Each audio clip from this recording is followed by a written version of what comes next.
দেখুন, এটা বিএমএচ যে আছেন ওনার ওটা ব্যক্তিগত ব্যাপার, এবং উনি যেটা লিখেছেন সেটা সরাসরি আমরা নিন্দা জানাই, এবং এটা ওনার লেখা উচিত হয় নাই।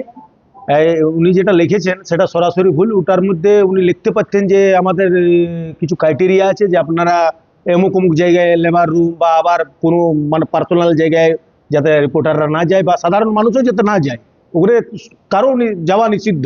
সেই জায়গায় উনি বলতে পারতেন, লিখতে পারতেন, কিন্তু উনি সরাসরি এটা লিখেছেন যে রিপোর্টারদের বিরুদ্ধে। এটা ওনার সরাসরি কিন্তু ভুল এবং ব্যক্তিগত ব্যাপার ওটা ওনার।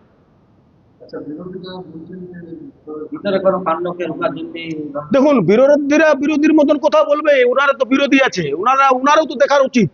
বিধায়ক যিনি আছেন ওনাকে তো বলরামপুরের বিধায়ক হিসাবে বলরামপুরের মানুষ ভোট দিয়ে নির্বাচিত করেছে। ওনারও তো হসপিটাল ভিজিট করা উচিত, ওনারও তো দেখা উচিত হসপিটালে কি আবর্জনা আছে, ময়লা আছে। উনি কেন ভিজিট করেন না? এগুলা মানে বেকার, মানে কালিমালিপ্ত করার চেষ্টা সরকারকে, এগুলা বাজে জিনিস। আমি বলবো উনাকে, উনি মানুষের জন্য কাজ করুন। উনি নিজের চেহারাটা ভালো করে আয়নায় দেখুন, যে আমি 5 বছরের মানুষের জন্য কি করেছি এবং কি করিনি। আমার পরিচয় বলরামপুর ব্লক তৃণমূল কংগ্রেসের সভাপতি সুমিত পণ্ডা।